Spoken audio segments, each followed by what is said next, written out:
Ուզում եմ ներկայացնել ձեր ուշադրությանը նոր ուսումնական դասընթաց, որի ընթացքում դուք կկարողանաք ավելին իմանալ դևերից ազատագրվելու և Հիսուս Քրիստոսում դեպի ազատություն ձեր ճանապարհն անցնելու մասին։ Չէ՞ որ շատ քրիստոնյաներ չունեն այն ամենը, ինչի համար Հիսուսը մահացավ։ Կարևոր է հասկանալ, որ մենք հոգևոր էակներ ենք, ովքեր ապրում են ֆիզիկական աշխարհում։ Մեր Աստված, ով մեզ ստեղծեց իր պատկերով ու նմանությամբ, ինչպես ասված է Աստվածաշնչում, հոգի է, և նրան երկրպագողները պետք է երկրպագեն հոգով ու ճշմարտությամբ։ Ֆիզիկական աշխարհը, որը մեզ շրջապատում է և որը տեսնում ենք մեր ֆիզիկական աչքերով, միայն արտացոլում է որոշ ախտանիշներ այն բանի, թե ինչ է կատարվում հոգևոր աշխարհում։ Օրինակ, մեր մտքերը, մեր սրտի վիճակը, մեր դրդապատճառները և այն, ինչ կատարվում է մեր հոգում, հնարավոր չէ տեսնել ֆիզիկական աչքերով։ Բայց այս ամենը լիովին իրական է։ Այնպես որ և հոգևոր աշխարհը լիովին իրական է։ Քանի որ ձեր մտքերը նույնպես լիովին իրական են, դրանք ոչ ոք չի տեսնում և չի կարող կարդալ։ Եվ աշխարհում չկա այդպիսի սարք կամ սարքավորում, որը կարողանա կարդալ ձեր մտքերը, բայց դրանք այնուամենայնիվ իրական են։ Եվ ուստի այն ամենը, ինչ մենք չենք տեսնում, լիովին իրական է, թեկուզ թաքնված հոգևոր աշխարհում։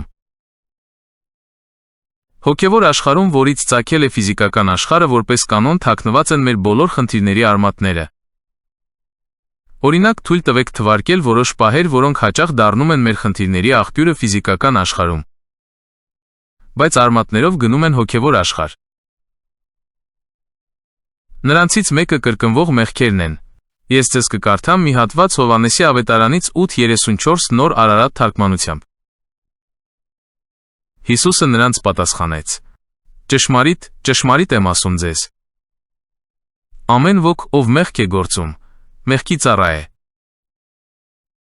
Եբրայեցիս թղթի 12-րդ գլխում նույնպես ասվում է, որ կա այնպիսի հասկացություն, ինչպես մեզ գայթակղեցնող մեղքը, այսինքն այնպիսին, որը մեզ թակարդի մեջ է գցում։ Մարդկության պատմության մեջ առաջին մեղքը կամ այսպես կոչված սկզբնական մեղքը կատարվել է ոչ թե գայթակղություններից, մարմնի ցանկությունից կամ այն ամենից, ինչ կա աշխարհում, այլ այն պատճառով, որ օձը մտավ Եդեմի պարտեզ։ Նախքան Սատանան կկարողանար գայթակղել Ադամին և Եվային, Եդեմի պարտեզ մտավ օձը, որը խաբեց Եվային, իսկ հետո Եվան համոզեց Ադամին մեղք գործել, և այդպես նրանք երկուսն էլ մեղքի մեջ ընկան։ Շատ հաճախ Աստվածաշնչում ասվում է, որ օրինակ Սատանան դրդեց Դավթին հաշվել Իսրայելի ժողովրդին։ Առաջին մնացորդաց 21:1-ում։ Սատանան փորձում էր Պետրոսին մաղել ինչպես ցորենը, երբ նա ուրացավ Հիսուսին Ղուկասի ավետարանի 12:31-ում։ Բացի այդ, Գործք առաքելոց գրքում ասված է. Սատանան մտավ Անանիայի սիրտը, և նաև Սատանան դրեց Հուդայի սրտում Հիսուսին մատնելու ցանկությունը, և հետո մտավ Հուդայի մեջ։ Սատանան գործում է բացառապես մեղքի միջոցով։ Ճիշտ այնպես, ինչպես Աստված ամեն ինչ անում է հավատքով։ Ես անկեղծորեն հավատում եմ, որ մեղքը այն հիմքն է, որի վրա Սատանան կառուցում է իր ծրագրերը։ Եվ մեզանից ոչ ոք չի կարող մեղք գործել առանց Սատանայի մասնակցության։ Ես գիտեմ, որ դուք դրան հավանաբար գարարգեք և գսեք. ոչ մենք մեղք ենք գործում մեր ընկած մեղավոր բնության պատճառով և նրա պատճառով, որ ապրում ենք մեղավոր աշխարհում։ Բայց Ադամին անհայտ էին մեղավոր աշխարհի գայթակղությունները։ Ադամը նաև չուներ ընկած մեղավոր բնություն, որը կձգտեր չարություն գործել, և նա միևնույն է մեղք գործեց Սատանայի ներշնչմամբ։ Շատ հաճախ մշտապես կրկնվող մեղքերի հետևում թաքնված է հոգևոր շղթա, որը մարդուն պահում է խավարի թագավորության կարճ շղթաներով։ Եվ եթե այս շղթան չբادرվի, մարդը այդպես էլ կշարունակի անընդհատ կզղջա, բայց երբեք ազատ չի լինի։ Նա կխոստովանի, բայց այդպես էլ երբեք չի ազատվի մեղքից։ Այնպես որ, շատ հաճախ կրկնվող մեղքերի արմատը թաքնված է հոգևոր աշխարհում։ Երկրորդ ախտանիշը, որը ես կցանկանայի նշել, և որի արմատները թաքնված են հոգևոր աշխարհում, դա ֆիզիկական հիվանդություններն են։ Օրինակ, Ղուկասի ավետարանի 13:11-ում ասված է. Եվ ահա մի կին կար, որ 18 տարուց ի վեր տառապում էր չար ոգուց։ Կծկված էր և բոլորովին չէր կարողանում ուղիղ կանգնել։ Խնդրում եմ նկատի ունեցեք, այս կինը Աբրահամի դուստր էր։ Եվ հավատարմորեն հաճախում էր ժողովարան, բայց նա ուներ տկարության ոգի։ Նա ուներ ոչ միայն հիվանդություն, այլ ուներ տկարության ոգի։ Սա վկայում է այն մասին, որ նրա հիվանդության հետևում կանգնած էր որոշակի ոգի։ Եվ Հիսուսը չբուժեց այս կնոջը, այլ ազատեց նրան տկարության ոգուց։ Չէ՞ որ նրա հիվանդության պատճառը այն էր, որ նա կապված էր հոգևոր աշխարհում։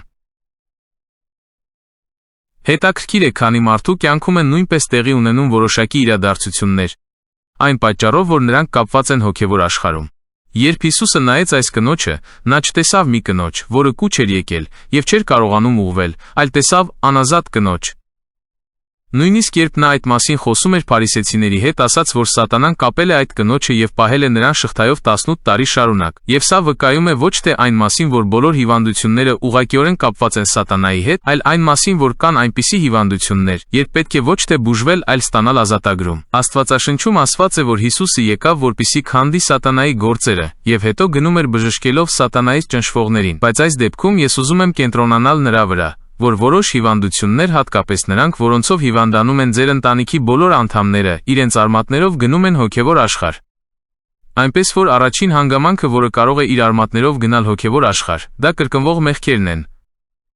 Երկրորդ հանգամանքը կամ երկրորդ խնդիրը, որը կարող է ունենալ հոգևոր արմատներ, դա ֆիզիկական հիվանդություններն են։ Երրորդ հանգամանքը դա ֆինանսների հետ կապված խնդիրներն են։ Երկրորդ Թագավորաց 21:1-ում ասված է. Դավթի օրոք 3 տարի իրար ետևից սով եղավ։ Դավիթը դիմեց Տիրոջը և Տերն ասաց. այդ Սավուղի և նրա արյունահեղ տան պատճառով է, որովհետև նա կոտորեց Գաբավոնացիներին։ Այսպիսով, երկրում տարուց տարի սով կար։ Առաջին տարում, երբ սովը սկսվեց, կարելի էր ամեն ինչ բարդել վատ կլիմայի վրա, երկրորդ տարում ուրիշ բանի վրա, բայց երրորդ տարում Դավիթը այլևս չէր կարող մեղադրել վատ կլիման կամ վատ եղանակը։ Աստվածաշնչում ասվում է, որ նա հարցրեց Տիրոջը, որովհետև հասկացավ, որ այստեղ ինչ-որ բան այն չէ։ Անցել էր արդեն 3 տարի, և գիտեք թե ինչ արեց Տերը։ Նա Դավթին հայտնեց, որ այդ ֆիզիկական խնդիրը հոգևոր արմատներ ուներ, և որ դրանում մեղավորը նույնիսկ Դավիթը չէր, այլ նրա նախորդը։ Եվ եթե դուք ասեք, թե լավ, բայց նախորդ սերունդների մեղքերը և արարքները ոչ մի կերպ չեն ազդում մեզ վրա, որովհետև մենք Քրիստոսում ենք և հիմա ամեն ինչ նոր է, բայց ինչ կասեք սրա մասին։ Սավուղը մեղք գործեց Գաբավոնացիների դեմ։ Եվ հետո Դավթի թագավորության օրոք այդ մեղքը երկրի համար դուրս եկավ 3 տարվա սովի տեսքով։ Թեև այդ 3 տարիների ընթացքում Դավիթը ամեն շաբաթ գնում էր երկրպագելու Աստծուն խորանում և փնտրում էր Աստծո երեսը, բայց Աստված նրան ոչինչ չէր ասում, մինչև որ նա անմիջապես աղոթքով չդիմեց Աստծուն և չհարցրեց. Տեր, ինչու իմ երկրում սկսվեց այդքան ուժեղ սովը։ Եվ Տերը նրան հայտնեց, որ այս խնդիրը հոգևոր արմատներ ուներ։ Հնարավոր է դուք տարեցտարի կանգնում եք ֆինանսական դժվարությունների առաջ կամ նույնիսկ տասնամյակներ շարունակ թեև ջանասիրաբար աշխատում եք և ձեր ընտանիքում սերնդեսերունդ մարդիկ կրթություն են ստանում, ջանասիրաբար աշխատում են, բայց այդպես էլ չեն կարողանում ծայրը ծայրին հասցնել։ Եվ դուք ապրում եք մի այնպիսի երկրում, որտեղ կան բազմաթիվ հնարավորություններ և այն բանի փոխարեն, որ պարզապես ասեք, թե դե այդպիսին է մեր կյանքը կամ այդպիսին է հիմա տնտեսական իրավիճակը, ինչու պարզապես չգալ Աստծո մոտ և չասել. Տեր, հնարավոր է ես կամ իմ նախնիները դուռ են բացել մեր կյանքում, որը դարձել է այս սովի պատճառը։ Որոշ խնդիրներ կարող են ունենալ արմատներ հոգևոր աշխարհում։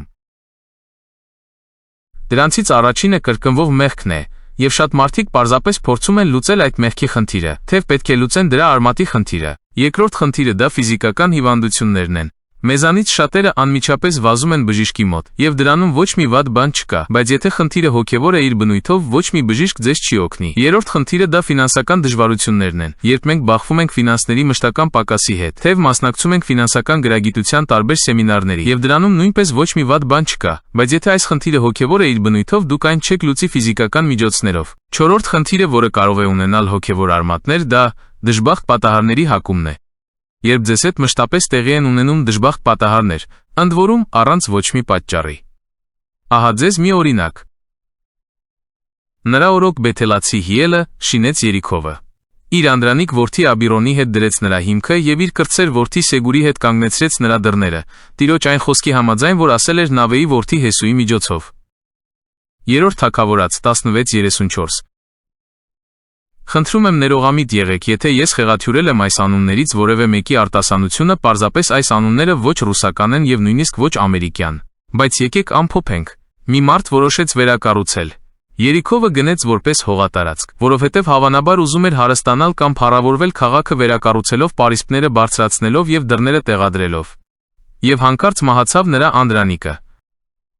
Շինարարության ավարտին մոտ մահացավ նրա կրտսեր որդին, և նա իր անդրանիկի ոսկորների վրա դրեց քաղաքի հիմքը, իսկ կրտսեր որդու գերեզմանի վրա տեղադրեց դռները։ Անդեղյակ մարդուն կարող էր թվալ, թե լավ մահացել է երկու որդի, ինչ կա դրա մեջ։ Բայց Աստվածաշնչում հստակ ասված է, որ դա ամենևին պատահականություն չէր, որ նա կարծես թե ոտք դրեց մի հոգևոր ականի վրա, որը պայթեց հենց իր ոտքի տակ։ Այդ հողատարածքի հետ ինչ-որ բան այն չէր, իսկ ավելի կոնկրետ, Նավեի որդու, Հեսուի կողմից հռչակված խոսքը։ Եթե այս մարդը հիմնավորապես մոտենար այս հարցին եւ խնդրեր Տիրոջը, Աստված հնարավոր է ցույց տար նրան, որ չարժե ոչինչ կառուցել Երիքովի ավերակների վրա։ Ինչու՞։ Որովհետև այդ վայրի հետ կապված ինչ-որ բան կար, որը կապված էր հոգևոր աշխարհում, որ այն հիշեցնում է հոգևոր ականապատված դաշտ։ Թշնամին երբեմն տեղադրում է հոգևոր ականներ պայթուցիկ սարք, որը թաքնված է գետնի տակ կամ մակերեսին նախատեսված է թշնամական թիրախները ոչնչացնելու կամ շարքից հանելու համար, ներառյալ կենդանի ուժը, տրանսպորտային միջոցները եւ տանկերը, որոնք մոտենում են դրան պայթեցման միջոցով։ Թշնամին երբեմն ականներ է տեղադրում այնպես, որ եթե տանկը անցնի դրանց վրայով կամ զինվորը ոտք դնի դրանց վրա, դրանք անմիջապես կպայթեն եւ կոչնչացնեն ամեն ինչ շուրջ բոլորը, եւ նա նույնիսկ չի հասցնի մտածել, որ ոտք է դրել ականի վրա։ Շատ մարդիկ նմանատիպ բան են անում մեքենաների, տների, հողատարածքների եւ նման բաների հետ։ Սա չի նշանակում, որ մենք պետք է ապրենք մշտական վախի մեջ եւ ամեն ինչում տեսնենք դևեր ու անեծք, բայց այնուամենայնիվ Աստվածաշունչը մեզ սովորեցնում է զգաստանալ եւ արթուն լինել, այսինքն զգոնություն ցուցաբերել։ Հիշեք, որ մեր թշնամին շրջում է ինչպես մռնչացող առյուծ, փնտրելով թե ում կուլ տա, եւ պետք է առաջնորդվել Սուրբ Հոգով, որովհետեւ Սուրբ Հոգին անպայման ձեզ ցույց կտա, թե ինչն է, այն չէ, եւ կառաջնորդի արդարության շավիղով հեռու խնդիրներից։ Այսպիսով հնարավոր է դուք ունենում եք ֆիզիկական առողջության հետ կապված մշտական խնդիրներ, կամ մշտապես մեղքի մեջ եք ընկնում, կամ ձեզ մոտ մշտապես ֆինանսների հետ կապված խնդիրներ են առաջանում, կամ ձեր ընտանիքին մշտապես հետապնդում են դժբախտ պատահարները, այնպես որ ձեր ընտանիքի բոլոր անդամները վնասվածքներ են ստանում, ավտովթարների մեջ են ընկնում, կամ տան տանիքը փլվում է առանց պատճառի, եւ դուք հասկանում եք, որ դրանում բնական ոչինչ չկա։ Ամենայն հավանականությամբ այդ խնդիրները հոգևոր արմատներ ունեն։ Հինգերորդ խնդիրը, որը շատ ավելի հաճախ, քան մենք ենք մտածում, կարող է ունենալ հոգևոր արմատներ, դա հուսահատությունն ու դեպրեսիան է։ Աստվածաշնչում ասված է. «Եվ Տիրոջ հոգին հեռացավ Սավուղից, եւ մի չար ոգի Տիրոջ կողմից նեղում էր նրան»։ Առաջին Թագավորաց 16:14։ Եսայա 61:3-ում ասված է. «Գովաբանության պատմուճան, հուսահատ հոգու փոխարեն»։ Խնդրում եմ ուշադրություն դարձրեք այն բանին, որ այն դրվագները, որոնք նման էին կլինիկական մանիայի, որը զգում էր Սավուղը, ֆիզիկական խնդիր չէին, այլ հոգևոր խնդիր։ Մեր ժամանակներում նրա մոտ ամենայն հավանականությամբ կանխորոշեին կլինիկական դեպրեսիա, բայց Աստվածաշնչում ասված է, որ այդ խնդրի արմատը հոգևոր էր։ Չար հոգին այլ ոչ թե նրա ուղեղում քիմիական նյութերի անհավասարակշռությունն էր նրա իրավիճակի պատճառը։ Նույն բանի մասին է խոսվում նաև Եսայի մարգարեի գրքում, որ մարդուն կարող է համակել հուսահատության հոգին, որի պատճառով նա կգտնվի տագնապի ու ընկճվածության վիճակում։ Ես ոչինչ չունեմ հոգեթերապևտների, ֆիզիկական վարժությունների եւ հոգեբանների մոտ այցելությունների դեմ, բայց դրանցից ոչ մեկը չի լուծի հոգևոր խնդիրը։ Ինչպես այն դեպքում, եթե ձեր տանը սարդոստայն է հայտնվել եւ դուք վերցնում եք ավելը եւ մաքրում այդ սարդոստայնը, բայց հաջորդ շաբաթ ձեր տանը ավելի շատ սարդոստայն է հայտնվում։ Գաղտնիքը կայանում է ոչ թե սարդոստայնից ազատվելու, այլ սարդին սպանելու մեջ։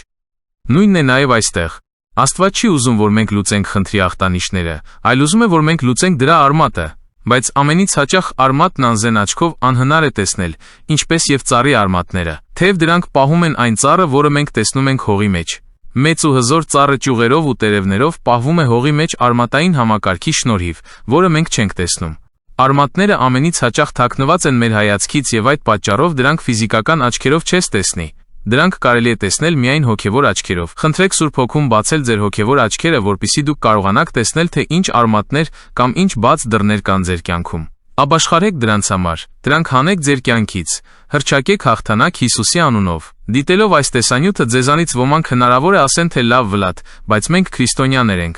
Երբ մենք ապաշխարեցինք, Հիսուսը խաչի վրա դարավ մեր բոլոր խնդիրները։ Աստվածաշնչում ինչ է ասված այդ մասին,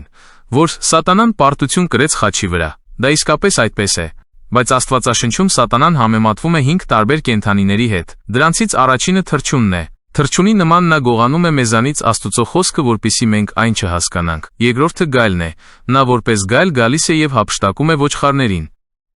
Երրորդը առյուծն է, բայց ոչ թե Հուդայի ցեղից եղած առյուծը, այլ քաղցած մռնչացող առյուծը, որը փորձում է ընդօրինակել ճշմարիտ առյուծին, եւ այդ պատճառով թշնամին մռնչում է եւ այդպես վախ ու սարսափ է սերմանում մեր կյանքում։ Չորրորդը վիշապն է, որը փորձում է մոլորեցնել ամբողջ աշխարհը։ Եվ հինգերորդը օձն է կամ իժը։ Եվ օձի նման Սատանան հարձակվում է մեզ վրա իր երախով եւ փորձում է թույն ներարկել մեր օրգանիզմ։ Նրա թույնը սուտն է, վախն ու կասկածը։ Ֆինիքս քաղաքի բժշկական կենտրոնում Արիզոնա նահանգ հետազոտություն են անցկացրել, եւ այդ հետազոտության արդյունքների ճշմարտացիությունը հաստատում է նաեւ դոկտոր Բոբ Լարսոնը, ով բնակվում է Արիզոնայում։ Գիտնականները հետազոտություն են անցկացրել շառաչող օձերի մասնակցությամբ եւ պարզել, որ շառաչող օձերը նույնիսկ մահից հետո կարող են հարձակվել, կծել եւ նույնիսկ սպանել իրենց որսին։ Երբ որոշ շառաչող օձերի գնդակահարում կամ գլուխը կտրում էին, նրանք նույնիսկ դրանից հետո պահպանում էին ռեակտիվ ռեակցիա ցուցաբերելու ունակությունը։ Եվ այդ հետազոտության արդյունքներով շառաչող օձի գլուխը դեռ կարող էր հարձակվել իր զոհի վրա նույնիսկ 1 ժամ անց այն բանից հետո, երբ այն անջատվել էր մարմնից։ Եվ այն դասը, որը մենք կարող ենք քաղել, դրանից կայանում է նրանում, որ Հիսուսը Գողգոթայում հարվածեց սատանայի գլխին։ Բայց այն, որ սատանան պարտվել է, դա դեռ չի նշանակում, որ նա մահացել է։ Գրքում ասվում է, որ մենք տեղ չտանք դևին, որ մենք դիմադրենք նրան եւ որ մենք կողք կրկենք օձերի եւ կարիճների։ Եվ սա վկայում է այն մասին, որ նույնիսկ պարտված թշնամի լինելով նա դեռ ակտիվորեն գործում է երկրի վրա եւ կարող է մուտք գործել հավատացյալ մարդկանց կյանքերը, եթե նրանք ցանկանան այդ մուտքը տրամադրել նրան։ Բայց մեզանից շատերի դեպքում սատանան մուտք է ստացել մեր կյանք, դեռ մինչև մենք ապաշխարեցինք եւ եկանք Տիրոջ մոտ։ Այսինքն մինչև մեր փրկության պահը։ Պարզապես այդ մուտքը նրանից ոչ ոք չի վերցրել, մինչև որ մենք չենք վեր կացել, չենք ուրացել, չենք խոստովանել, չենք ապաշխարել, չենք սկսել դիմադրել չար ուժերին եւ չենք հռչակել մեր հաղթանակը Հիսուսում։ Եվ հենց այդ մասին մենք խոսենք այս դասընթացի հաջորդ տեսանյութում։ Հիշեք, կյանքը ոչ թե խաղահրապարակ է, այլ մարտի դաշտ։ Շատ հավատացյալներ հռչակում են, թե ապրում են հաղթանակի մեջ, բայց չունեն ազատություն։ Հետո ինչ, որ դուք հռչակում եք հաղթանակ։ Հարցը նրանում է, թե դուք ունեք ազատություն եւ իշխում եք կյանքում։ Սատանայի պարտությունը հոգեվոր պատերազմի ավարտը չդարձավ։ Իրականում դրանից հետո հոգեվոր պատերազմը միայն սրվեց, քանի որ նախկինում մենք բոլորս մեղքի ստրուկներ էինք եւ սատանայի զոհեր։ Իսկ հիմա դարձանք ռազմիկներ։ Քանի որ անհնար է լինել ռազմիկ, եթե պատերազմ չկա։ Մենք կռվում ենք պարտված թշնամու հետ։